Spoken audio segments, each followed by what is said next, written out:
भारत की 2 दिवसीय यात्रा पर आए जर्मनी के चांसलर ओलाफ शोल्ज का राष्ट्रपति भवन में औपचारिक स्वागत। प्रधानमंत्री नरेंद्र मोदी और ओलाफ शोल्ज ने नई दिल्ली में प्रतिनिधिमंडल स्तर की वार्ता। नेताओं ने मई 2022 में आयोजित छठे आईजीसी के प्रमुख परिणामों पर प्रगति की समीक्षा। रक्षा और आर्थिक सहयोग को मजबूत करने और एसएनटी सहयोग को व्यापक बनाने के तरीकों पर भी हुई चर्चा।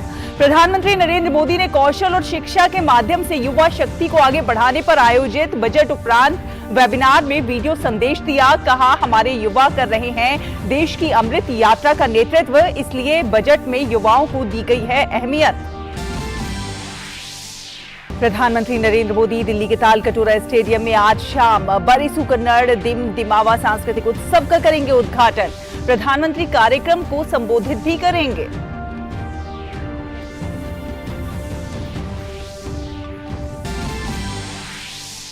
केंद्रीय गृह एवं सहकारिता मंत्री अमित शाह आज रहेंगे बिहार के दौरे पर।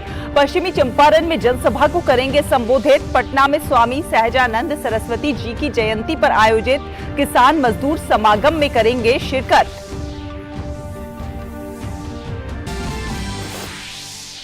छत्तीसगढ़ के सुकमा में नक्सलियों और सुरक्षा बलों के बीच मुठभेड़ में डीआरजी के चार अधिकारी शहीद और 2 जवान हुए घायल।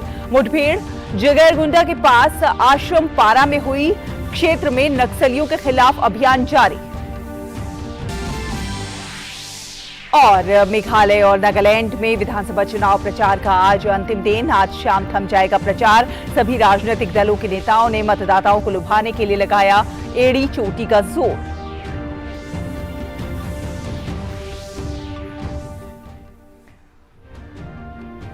नमस्कार, डीडी न्यूज देख रहे हैं आप और आपके साथ मैं हूं शहला निगाल। चलिए बुलेटिन की शुरुआत करेंगे, विस्तार से देखेंगे खबरों को। प्रधानमंत्री नरेंद्र मोदी ने आज युवा शक्ति का सदुपयोग कौशल एवं शिक्षा विषय पर वेबिनार में वीडियो संदेश दिया। ये वेबिनार सरकार द्वारा आयोजित किए जा रहे 12 पोस्ट बजट वेबिनार की श्रृंखला का हिस्सा है। अपने वीडियो संदेश में पीएम ने कहा कि सालों से हमारा शिक्षा क्षेत्र कठोरता का शिकार रहा है और सरकार ने इसे बदलने का भरसक प्रयास किया है। हमारा एजुकेशन सिस्टम प्रैक्टिकल हो, इंडस्ट्री ओरिएंटेड हो। ये बजट इसकी नींव मजबूत कर रहा है।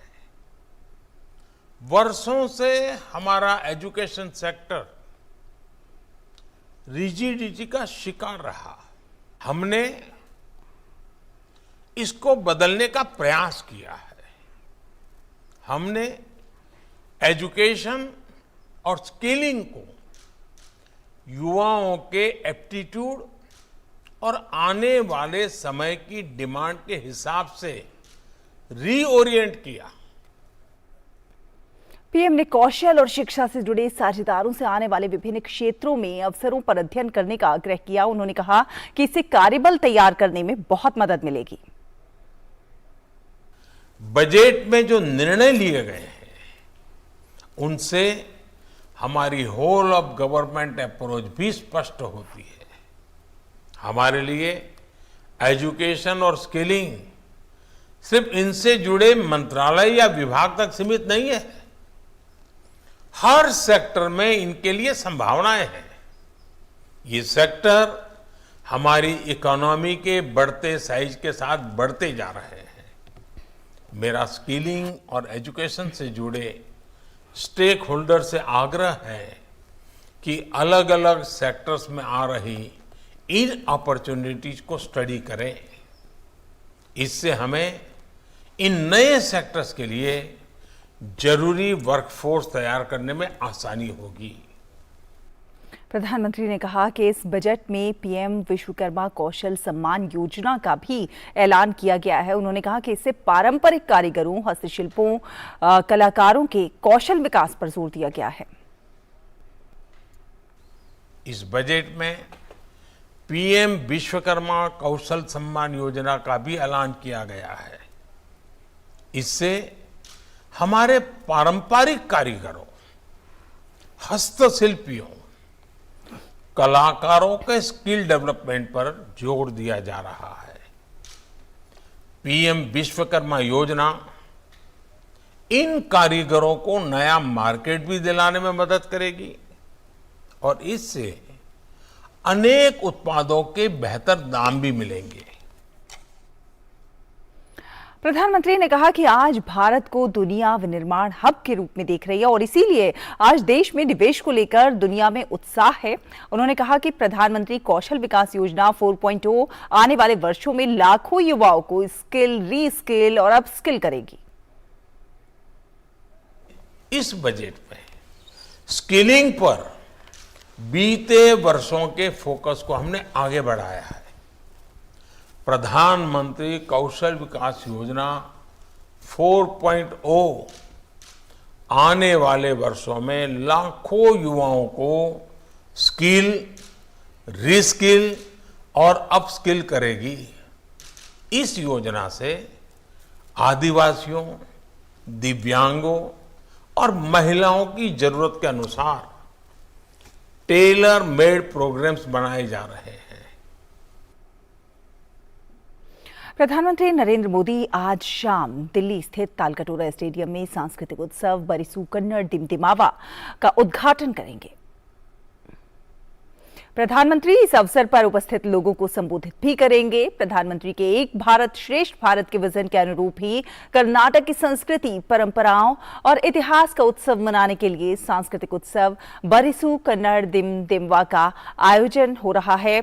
आजादी का अमृत महोत्सव के तत्वाधान में आयोजित होने वाले इस महोत्सव में सैकड़ों कलाकारों को नृत्य, संगीत, नाटक, कविता के माध्यम से कर्नाटक की सांस्कृतिक विरासत को प्रदर्शित करने का अनुपम अवसर प्रदान होगा।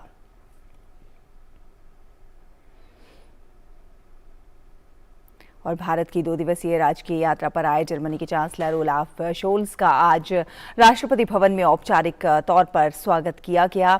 इस दौरान ओलाफ शोल्स को गार्ड ऑफ ऑनर भी दिया गया। भारत और जर्मनी की साझेदारी साझा मूल्यों, विश्वास और आपसी समझ पर आधारित है। बढ़ते निवेश, मजबूत व्यापारिक संबंधों और हरित और सतत विकास के क्षेत्र में सहयोग के कारण दोनों देशों के संबंध प्रगाढ़ हुए हैं। बहुपक्षीय और अंतर्राष्ट्रीय मंचों पर भी भारत और जर्मनी के बीच सहयोग बढ़ा है।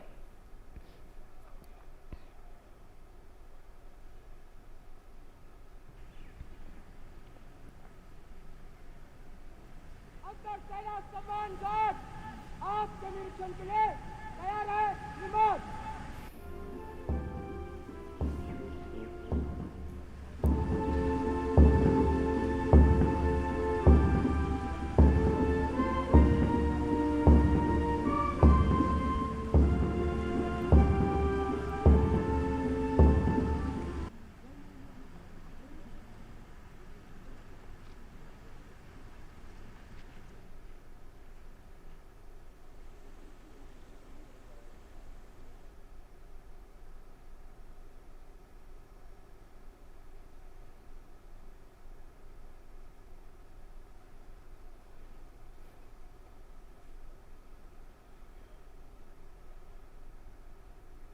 और भारत के दौरे पर आए जर्मन चांसलर ओलाफ शोल्स ने प्रधानमंत्री नरेंद्र मोदी से नई दिल्ली स्थित हैदराबाद हाउस में मुलाकात की।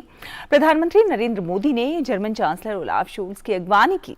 वार्ता का फोकस द्विपक्षीय सहयोग को मजबूत करने, हरित और सतत विकास साझेदारी और आर्थिक साझेदारी के निर्माण और रक्षा के क्षेत्र में घनिष्ठ संबंध बनाने का है।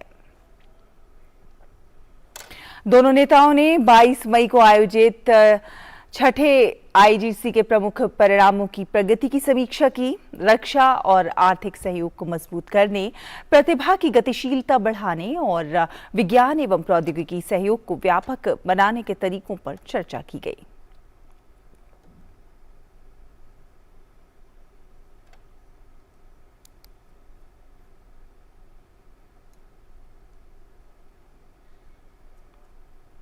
प्रधानमंत्री नरेंद्र मोदी ने जर्मन चांसलर ओलाफ शोल्स के साथ साझा प्रेस वार्ता के दौरान दोनों देशों के बीच सांस्कृतिक और आर्थिक आदान प्रदान को लंबा इतिहास बताया।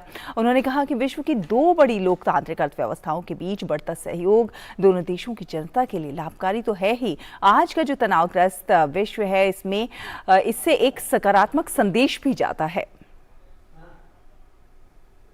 भारत और जर्मनी के मजबूत संबंध साझा लोकतांत्रिक मूल्यों और एक दूसरे के हितों की डीप अंडरस्टैंडिंग पर आधारित है।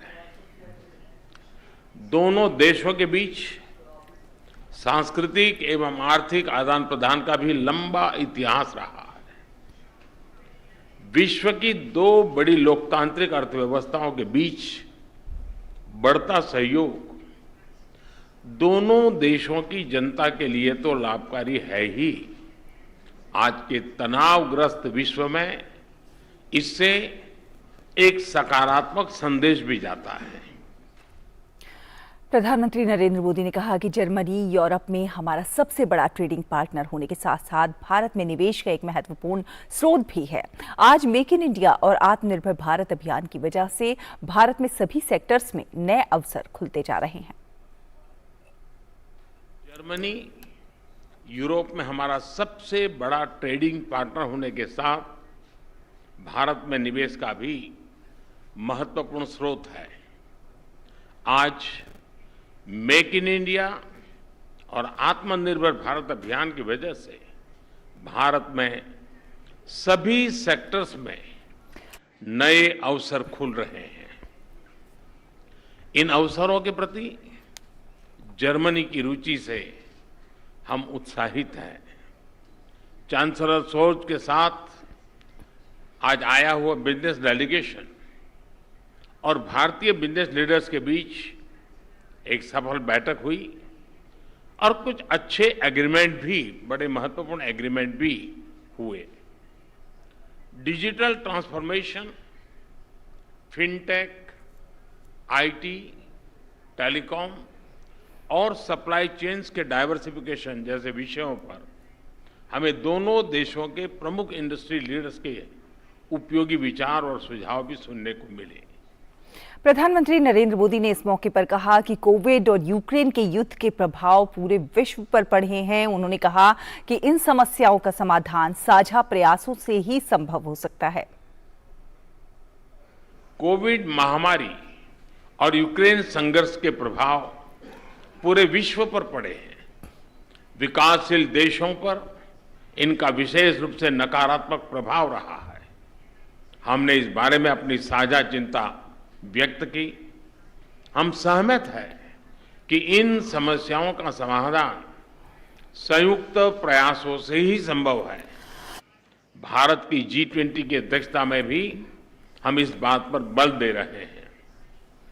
यूक्रेन के घटनाक्रम के शुरुआत से ही भारत ने डायलॉग और डिप्लोमेसी के माध्यम से इस विवाद को सुलझाने पर जोर दिया है। भारत किसी भी शांति प्रक्रिया में योगदान देने के लिए तैयार है। और अब अगली खबर का रुख करेंगे। आपको बता दें कि छत्तीसगढ़ के सुकमा में नक्सलियों और सुरक्षा बलों के बीच मुठभेड़ हुई है। छत्तीसगढ़ के नक्सल प्रभावित सुकमा जिले में सुरक्षा बलों और नक्सलियों के बीच एक मुठभेड़ हुई है। इस मुठभेड़ में डीआरजी के 4 अधिकारी शहीद हो गए हैं और 2 जवान जख्मी बताए जा रहे हैं। मृतकों में एएसआई रामूराम नाग, सहायक कांस्टेबल कुंजम जोगा और सैनिक बंजम भीमा शामिल हैं। सुरक्षा बल जगरजुंगा थाना से डीआरजी के दल गश्त पर निकले हुए थे। जैसे ही जवान जगरजुंगा और कुंदेर गांव के बीच पहुंचे तो नक्सलियों ने उन पर हमला कर दिया। सुरक्षा बलों ने भी जवाबी कार्रवाई की और नक्सलियों पर गोली चलाई। वहीं छत्तीसगढ़ के मुख्यमंत्री भूपेश बघेल ने जवानों की शहादत पर दुख व्यक्त किया है।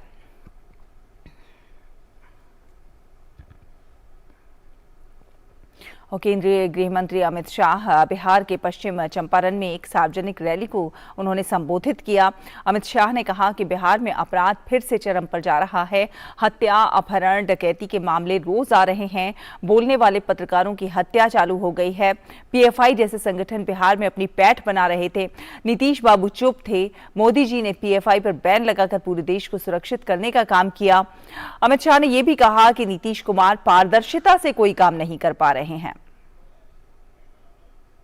मैं नीतीश जी को कहता हूं, लोकतंत्र में पारदर्शिता होनी चाहिए।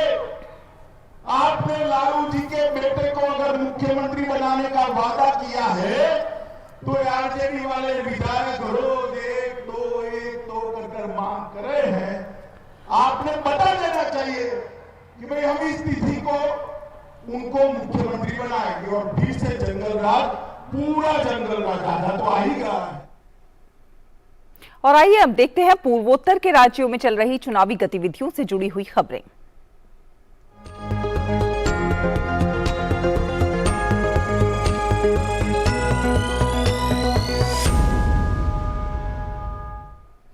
मेघालय और नागालैंड में विधानसभा चुनाव प्रचार का आज अंतिम दिन है। सभी राजनीतिक दलों के नेता मतदाताओं को लुभाने में कोई कोर कसर नहीं छोड़ रहे हैं। मेघालय विधानसभा की 60 सीटों के लिए 375 उम्मीदवार चुनावी मैदान में किस्मत आजमा रहे हैं। राज्य में सत्तारूढ़ नेशनल पीपुल्स पार्टी 57 सीटों पर चुनाव लड़ रही है, जबकि कांग्रेस और भारतीय जनता पार्टी ने सभी 60 सीटों पर अपने उम्मीदवार उतारे हैं। वहीं नागालैंड में विधानसभा की 59 सीटों के लिए 183 उम्मीदवार चुनावी मैदान में हैं। राज्य में सत्तारूढ़ एनडीपीपी के साथ गठबंधन कर भाजपा 20 सीटों पर चुनाव लड़ रही है, तो वहीं कांग्रेस पार्टी 23 सीटों पर चुनावी मैदान में है। दोनों ही राज्यों में 27 फरवरी को मतदान होगा, वहीं 2 मार्च को मतों की गिनती होगी।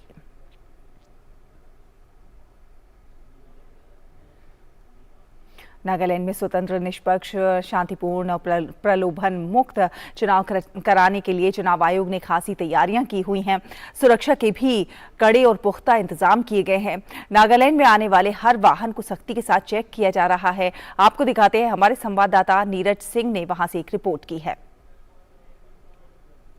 नागालैंड में चुनाव के दौरान चुनाव आयोग किस तरह से सख्त है, उसका नज़ारा आप खुद नागालैंड में देख सकते हैं सड़कों पर, कि किस तरीके से जो नागालैंड पुलिस है वो नागालैंड के अंदर आने वाले हर वाहन को काफ़ी बारीकी से चेक कर रही है। खुद यहाँ पर पुलिस के आला अधिकारी मौजूद हैं और जिस किसी भी वाहन में उनको कुछ संदिग्ध लगता है या कैश या फिर जो शराब है वो उनको दिखाई देती है तो उसको तुरंत जब्त किया जाता है। यहाँ पर अगर देखें तो मेरे पीछे हमारे कैमरामैन दिखाएंगे कि 2 शराब की जो पेटियां हैं वो उन्होंने जब्त की हैं नागालैंड जो पुलिस के जो लोग हैं।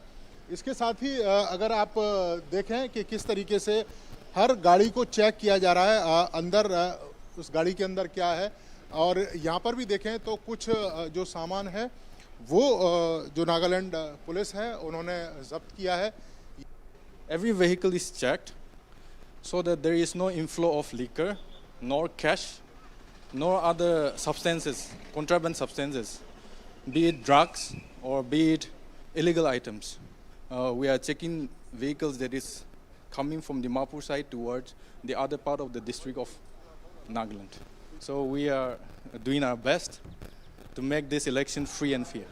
चुनाव आयोग का साफ और सख्त दिशा निर्देश है कि चुनाव के दौरान किसी भी तरह की जो एक्टिविटी है जो चुनाव को प्रभावित कर सकती है वो नहीं होने दी जाएगी और उसके लिए सख्त से सख्त जो कदम हैं वो उठाए जाएंगे। हम आपको बता दें कि ये जो इलाका है वो दीमापुर से कोहिमा जाने वाली ये रोड है और यहाँ पर जो पुलिस है उसकी जो पिकेट है वो यहाँ पर लगाई गई है और जो पुलिस के अधिकारी हैं वो लगातार यहाँ पर चेक कर रहे हैं कि किसी वाहन में कोई ऐसी चीज़ ना चली जाए जो नागालैंड के चुनाव को प्रभावित कर सके। कैमरामैन सुमित के साथ नीरज सिंह, डीडी न्यूज़, नागालैंड। तो नागालैंड के लोग चुनाव को लेकर क्या सोच रहे हैं, नागालैंड का कैसा विकास हो, वो क्या चाहते हैं, अपने उम्मीदवार और राजनीतिक पार्टियों से विकास की किस तरह की उम्मीद रखते हैं, इसको लेकर नागालैंड में एक चाय की दुकान पर हमारे सहयोगी नीरज सिंह ने मतदाताओं के साथ बातचीत की है। कोहिमा और उसके आसपास किस तरह से लोग सोच रहे हैं डेवलपमेंट को लेकर। नागालैंड में चूंकि इलेक्शन है वो भी चल रहा है तो लोग हैं वो क्या चाहते हैं पॉलिटिकल पार्टियों से, नेताओं से या जो कैंडिडेट हैं उनसे। स्मार्ट सिटी का कॉन्सेप्ट कोहिमा के अंदर आया और उसके बाद आपको कितना चेंजेस लगा कि कोहिमा में कुछ काम हुए रोड कनेक्टिविटी को लेकर या दूसरे कुछ इश्यूज को लेकर? Okay, see, being the state capital, we are fortunate that our city has been, our town has been selected as a smart city.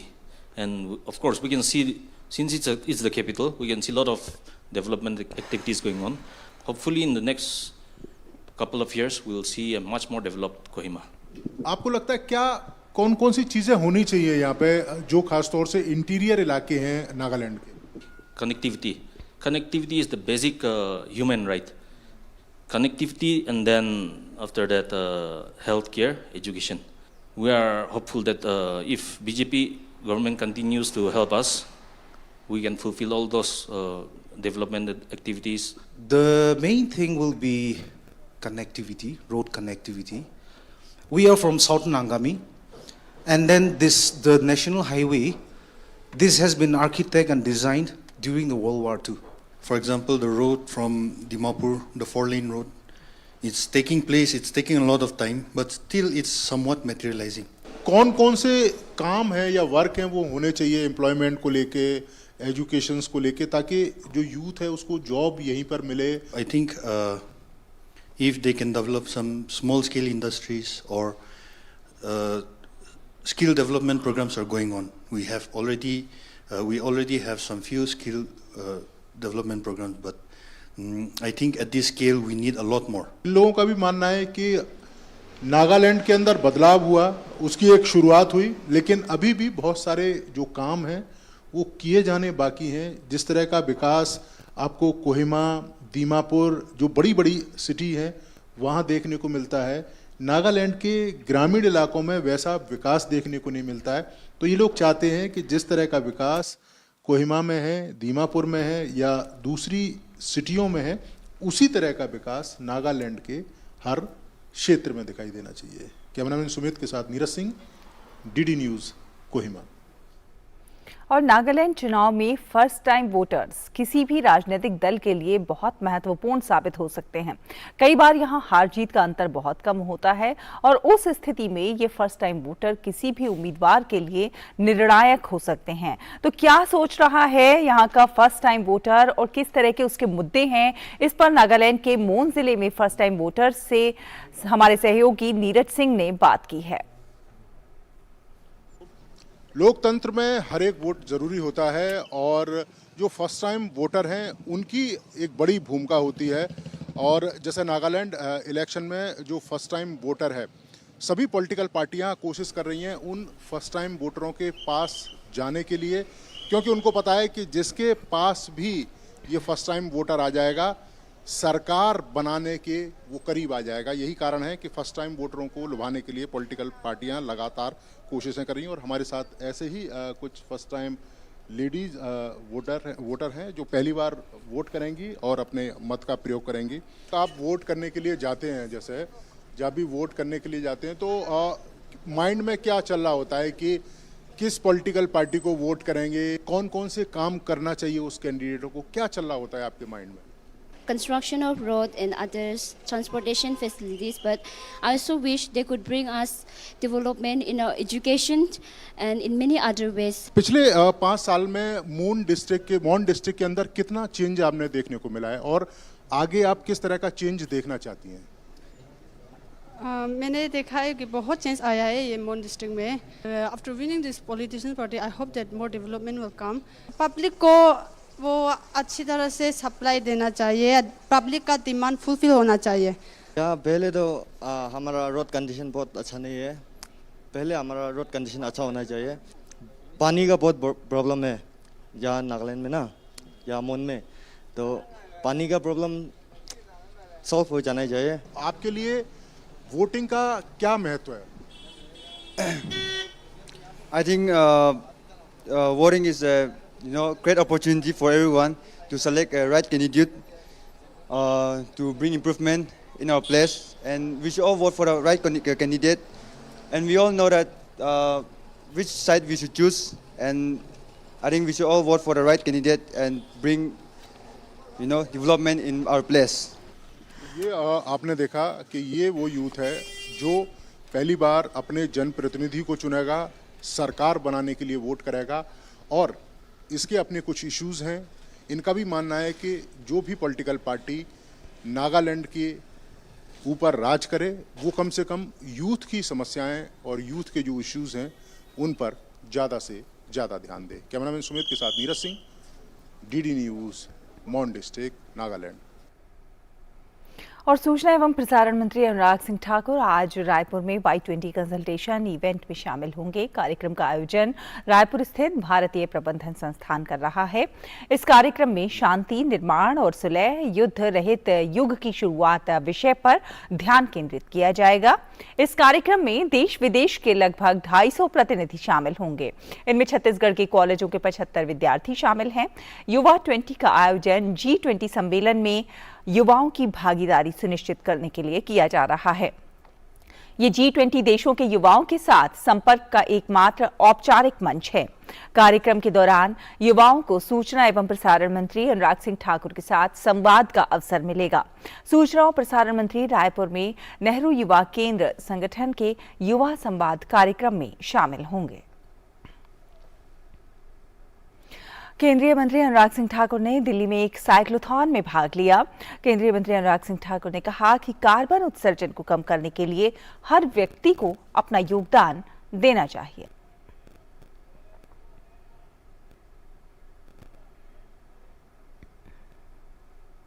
Goal to achieve net zero by 2070, but it should be for each and every Indian to put in their efforts to achieve net zero by 2070.